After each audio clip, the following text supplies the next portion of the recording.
So we beat Real Madrid FC are finally out of the Champions League after failing to beat PSG in 2 legs. Yes, shocking, right? Arsenal couldn't make it to the final of the UEFA Champions League.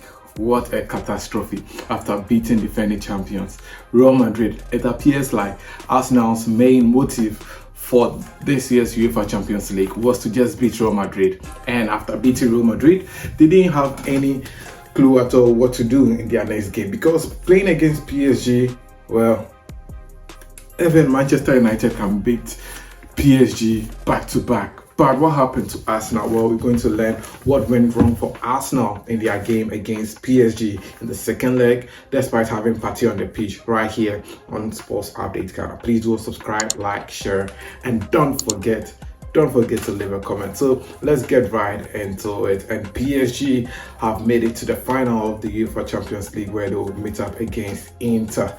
But how did they manage to qualify to the UEFA Champions League? Well, it was thanks to their win over Arsenal in the game that they played in both legs. They defeated Arsenal by 1-0 in the first leg, 2-1 in the second leg, which they played in Paris. Well, what actually went wrong for Arsenal in the game? Well, I think Arsenal lacked experience. When you look at all the players on the pitch, I think Thomas Partey is the only player to have played in the UEFA Champions League final, and another person to have played in the final when it comes to European football was Declan Rice. Apart from them, Arsenal didn't have experience playing. Bukayo Saka had played in the Euros final, but it's a different ball game altogether. But Arsenal clearly lacked experience, and Mikel Arteta, it was telling for him that, well, he didn't know what to do. His players were all over the place. I don't know what Arsenal players were thinking about, but it looks like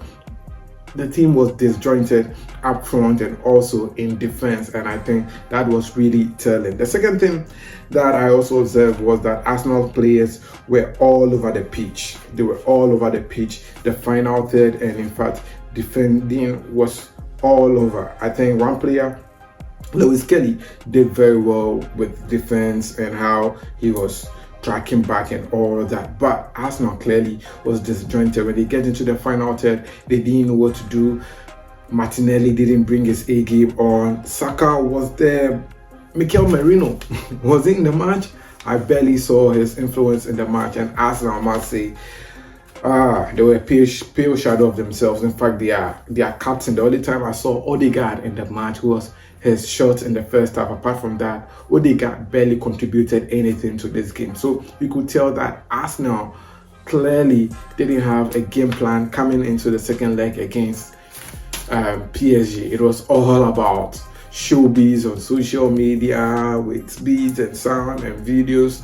Well, the third thing I realized made Arsenal a bit jittery and also unfortunate in this game was that PSG had a solution to Arsenal's set pieces. Arsenal had several corner kicks, all gone wasted because PSG were defending very well when it comes to set pieces. Whether free kicks or not, they were going to defend very well. And Dunorama, I don't know what to say, he was excellent. Going to the final between Soma and Dunorama, it's going to be epic. It's going to be an epic clash. But basically, PSG did their homework very well watching the Real Madrid versus Arsenal game, and they made sure they didn't concede goals when it comes to set pieces, and they got it right on point, because at a point in time you see Arsenal's set piece coach standing up and trying to issue instructions, but still PSG would always make sure they defended and get the ball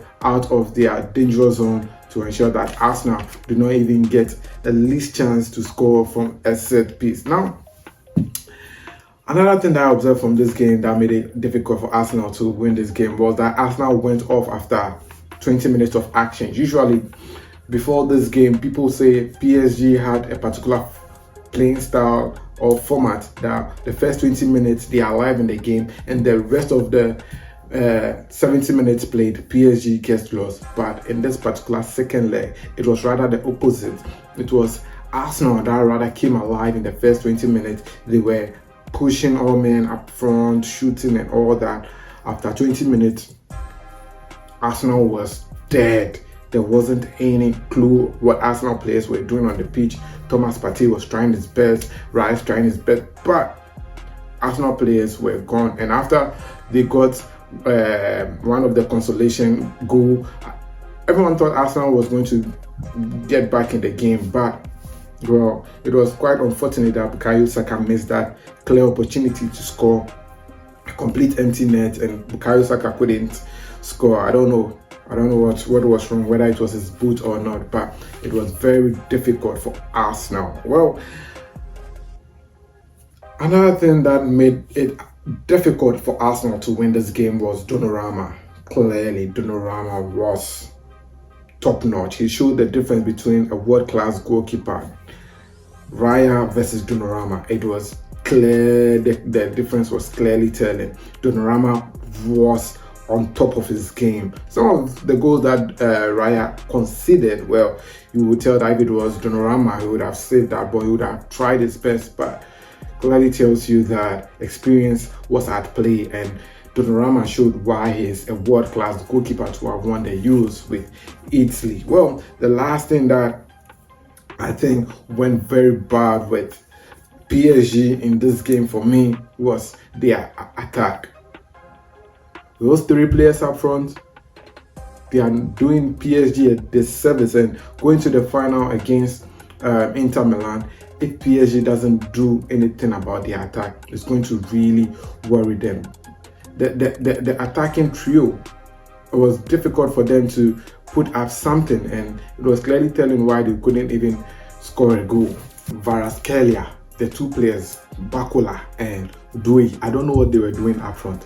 They were just unproductive in the game. They could have made PSG win the game in the first half, but unfortunately, they were just not productive at all. And going to the final, if they are going to meet players like Thuram and Martinez, Charlie, it's going to be epic, and they have to bring their A game on. But honestly, it pains me for Mbappe if PSG wins this UEFA Champions League. Mbappe, it's like Harry Kane, but definitely he's going to win the UEFA Champions League someday. But well, this is where I draw down the curtains for this episode of Sports Update Ghana. If you have any thoughts, share your thoughts in the comment section. But until then, I'll see you in the next one. Peace out.